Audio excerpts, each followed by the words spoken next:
On arrive maintenant au moment le plus crucial de toute la soirée, manger la matzah. Le problème est qu'on va se laver les mains et dès lors il ne faut plus parler. Et on aura 4 étapes. Grâce à se laver les mains, après manger la matzah, motzi matzah, la bracha de motzi, la bracha du matzah, on mange la matzah, après on mange le maror, et après on fait le korer, c'est même plus, on regarde ça. Motzi matzah c'est 1, maror, korer, 4 étapes. Normalement il ne faut pas parler. Si on parle des choses qu'on va voir, avec ça on peut autoriser. Surtout pas parler d'autres choses qu'on n'a rien à voir avec, jusqu'après le korer. Donc il faut expliquer à tout le monde qu'est-ce qui va se passer, comme je l'explique maintenant à vous. J'explique à tout le monde, d'abord qu'on ne peut pas faire la grande mitzvah de la Torah, qui est une seule mitzvah que nous avons encore aujourd'hui qui se fait par la bouche. À l'époque, il y avait les sacrifices, aujourd'hui, il n'y en a plus. On doit manger sur le côté bien accoudé la matzah, kazaït de matzah. Combien c'est kazaït de matzah? Alors, ça changera d'après l'épaisseur des matzot, mais on peut dire, voilà, un peu plus que cela, un peu plus quand même, voilà, on va dire comme ça, c'est kazaït. D'accord? On parle de volume. Quelqu'un qui veut peser, son c'est 20 grammes.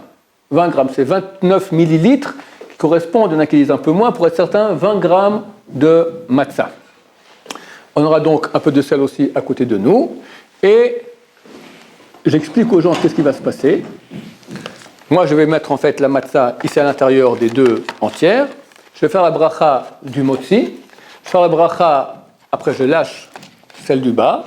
Après, je fais la bracha à l'achilat matzah. Et quand je ferai cette bracha, je pense vous rendre quitte. Pensez que cette bracha est valable pour toute la maison. Et pour la matzah qu'on va manger maintenant, pour le korer, donc le sandwich qu'on fera avec le maror, la laitue avec la matzah, et pour la fikoman qu'on mangera en fin de repas. Parce qu'il y en a qui disent que c'est là la mitzvah de la Torah, manger la fikoman. Donc la bracha que je fais maintenant sur la matzah est valable aussi pour la fikoman. Et on le mange sur le côté.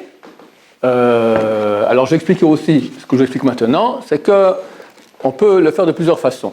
La façon la plus normale, c'est on mange la matzah, il faut la manger en 4 minutes, sur le côté minimum 4 minutes. Celui pour qui c'est dur peut même 6, on a que 7,5 jusqu'à 9 minutes. Mais le plus rapidement possible, en tout cas pas plus de 4 minutes si possible. Maintenant, les pros, ce n'est pas obligatoire pour tout le monde, je dis pour les pros, ceux qui veulent faire vraiment mieux. C'est écrit qu'il faut manger la matzah d'un coup. C'est quoi d'un coup? Il y a deux choses. Un, la mettre dans la bouche d'un coup et l'avaler d'un coup. Alors, comment faire pour mettre ça, un morceau comme ça d'un coup dans la gorge, dans la bouche, c'est impossible. Alors, on va la cruncher complètement en petits morceaux et après, d'un coup, hop, on la met comme ça et on mâche et on avale. Le temps des 4 minutes est calculé depuis qu'on a avalé. Donc, si on avale d'un coup, ça prend 2 secondes, c'est pas un problème. Si quelqu'un se prend du temps de manger la matzah, il doit savoir que le temps des 4 minutes commence du moment qu'il a avalé. Le maître de maison mangera, si possible, à couper des 2 matzot. Et celle qu'on appelle la matzah, et celle qu'on appelle le motzi. Parce qu'on ne sait pas exactement lequel est matzah, lequel est le motzi. Alors le mieux, vu qu'on fait les 2 brachot, on fait amotzi, après on fait alechalat matzah, on fait 2 brachot, c'est bien qu'immédiatement après qu'il fait la bracha, il profite de la chose sur laquelle il a fait la bracha. Alors, vu qu'on ne sait pas c'est lequel des 2, on prend des 2, il coupe donc comme ça un peu des 2, et met un peu dans sa bouche. Même pas besoin d'être sur le côté, et met dans sa bouche sans avaler. D'accord? Au moins, il a commencé à manger directement après les 2 brachot qu'il a fait. Et il donne aux convives des petits morceaux des 2. Pas besoin beaucoup, un tout petit peu pour que chacun ait un peu des matzahs du plateau. S'il y a trop de convives, alors les convives prendront des matzot faites à la main d'un autre endroit qu'on aura mis auparavant sur la table. Combien de kazetot on doit manger? Donc kazait, j'ai dit, c'est à peu près comme la paume de la main, un peu plus, d'accord, le volume d'un cube de 3,1 cm de côté. On doit manger minimum 1. Donc c'est bien, pas obligatoire, mais c'est bien de manger 2. Le maître de maison, lui, c'est encore plus important qu'il mange des 2 parce qu'on ne sait pas, comme j'ai dit, c'est lequel c'est le motzi, lequel c'est le matzah. Donc il mangera des 2, c'est pas trop compliqué. Ce qui est plus compliqué, c'est de manger ça d'un coup, comme j'expliquais auparavant. Quand on mange la matzah, on faudra penser qu'on fait la mitzvah de la Torah de manger la matzah. Et pourquoi est-ce qu'on le fait? Pour se souvenir que nos ancêtres n'ont pas eu le temps de laisser fermenter leurs pâtes, tellement le départ était précipité. On est sorti rapidement d'Égypte. Dès maintenant, on va se laver les mains, on fait la bracha Nitadaim, et dès là, on ne peut pas parler. On peut parler, si c'est vraiment nécessaire, sur les choses qui concernent la mitzvah qu'on doit faire. Le mieux, c'est pas parler. Moi, ici, pour bien vous expliquer à tous, je vais faire comme si, mais je vais parler un peu mieux pour expliquer ce que je suis en train de faire. Mais quand vous le ferez en vrai, quand nous le ferons en vrai, on ne parlera pas. Alors, on prend maintenant le kéli, l'ustensile, on se lave 3 fois la main droite, 3 fois la main gauche.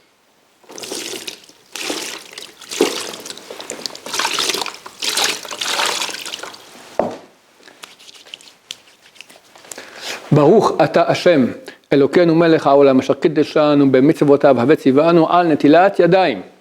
On dévoile les matzot sans rien dire.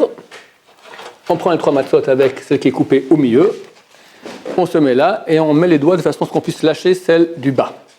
Et on fait signe à tout le monde de penser qu'on va passer le bracha maintenant, on va rendre quitte la matzah qu'on mange maintenant, le korer et la ficomane en fin du repas.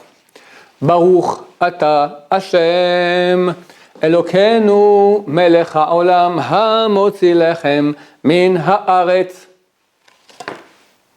Baruch ata Hashem, Elokeinu melech haolam asher kiddeshanu b'mitzvotav vetzivanu al achilat matzah.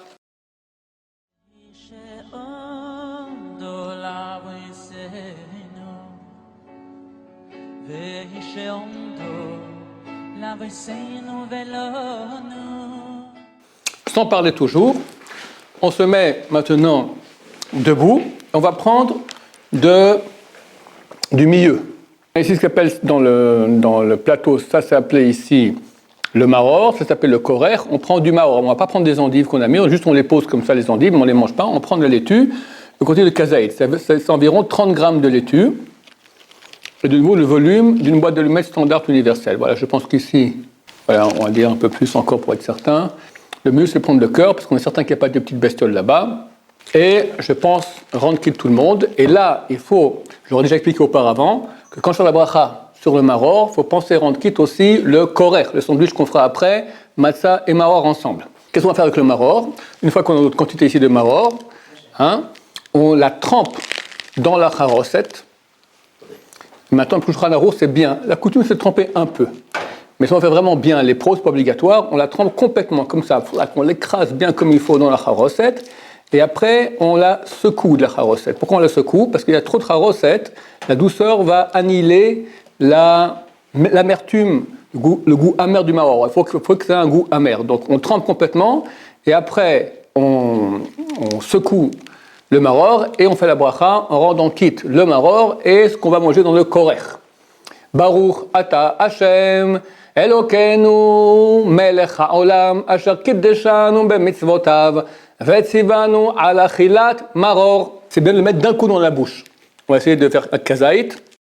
Essayez aussi d'avaler d'un coup si possible. Ensuite, on va passer au korer. Tout cela, c'est sans parler. On va prendre kazaït, la matzah, avec kazaït de maror. Pour la laitue utilisée pour le korer, on tâchera de la prendre de l'endroit du plateau qui est appelé chazeret, tout en bas du plateau. Alors que pour le maror, on aura pris de l'endroit qui est appelé maror, qui se trouve au centre du plateau. On fait une sorte de sandwich comme ça, et on dit les 3 mots suivants. Zecher al-Mikdash kehilel, et cette fois de nouveau aussi, on trempe tout cela dans la charoset, mais pas besoin de secouer. On trempe, et on peut laisser aussi avec la charoset dessus, pas de problème. Et on se mettre de côté, et de nouveau, on mange. Je rappelle qu'il est bien qu'il y ait toujours les ingrédients qui restent pour tout donc le reste de la matzah, j'en reste toujours un peu ici, dans le plat de la matzah. On a fait maintenant les 3 étapes les plus dures, les plus importantes de cette soirée. Donc la matzah, le maror et la galère de Pessah. Et maintenant, on va passer au repas.